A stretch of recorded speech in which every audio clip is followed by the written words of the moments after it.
Ole in savain che bai la vek ule voina kan en hawa kan zer ho tur chu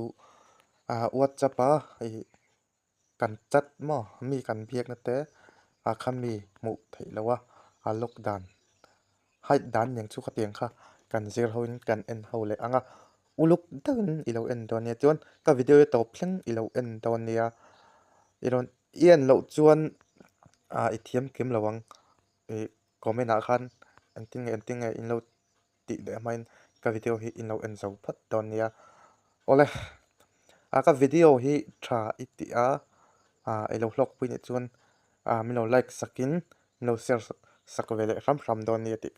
ka soi du ani ole kan kal nga lang WhatsApp kan lu tanga I WhatsApp kha open la hai WhatsApp hi open anga in open anga te ni ta te hian kan hai du kan chat kan bial nu te mo kan chat kan thian te ne na kan thian te mu thei lo tura ente kan siam angan ti chuan ten om ta te hi engzat nge te hi ni ta ai mi hi asiam nan kan manga ti chuan in uluk de in lo en don nia in met wang anga ama hin met wang ai tian in press anga tin alo lang ta ni ti chuan heta achung tlang sir pathum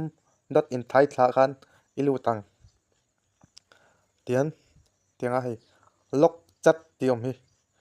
lok chat tan lu tang lok chat tia hian in metanga tin lo om don ta ni continue hi mu nga he hatai continue wang ti chuan in hei I petran kha poi mo I lok na khamo I phone I met thima khami I lok khami kha apoi mo confirm ge chu fingerprint in kalok ta ni ka home screen ang lo kha khami awang khan fingerprint ka mang don ani on ti khan about ta ni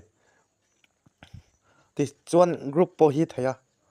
group hi kan ti velenga kan long press anga ten lo omanga ti chuan heta chungtlang sira dot pathum ombok hi kan met lenga ti chuan lok chata bok khin kan englo lenga ti chuan in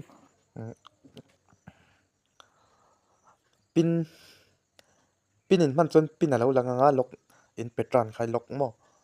in phone in off kham in on le khami in honna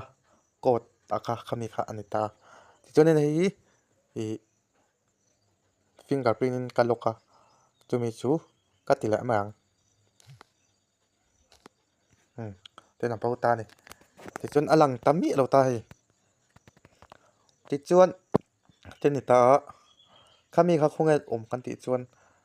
ha ta hian lok chat ti hilom ta ni ai ta la le min alo in kalta chuan mi kan hmunga kan lu tanga ti chuan in lok na khan in hong le ang petran ni chuan petran number ni chuan number in chuliang ti khan hei om le ta ni ti chuan in du lawa in ti chuak le du ni chuan an press le wang ula angai bok kha 3 line bok in kal le ang ti chuan unlock chat ti in munga unlock chata in wa met le mai don ni ti chuan fingerprint bok khan in englo le don ani in fingerprint mang bok khan in va chuat tir le don ani in lock na khan ti khan ani ta kha zo der hei om le vek ka anoya te pom le kati kha ani try ti ai lo lok pui ve ni chuan khongai takin lo like sakin mi lo share da sakle ram don ni ti ka soi du ani ole khalome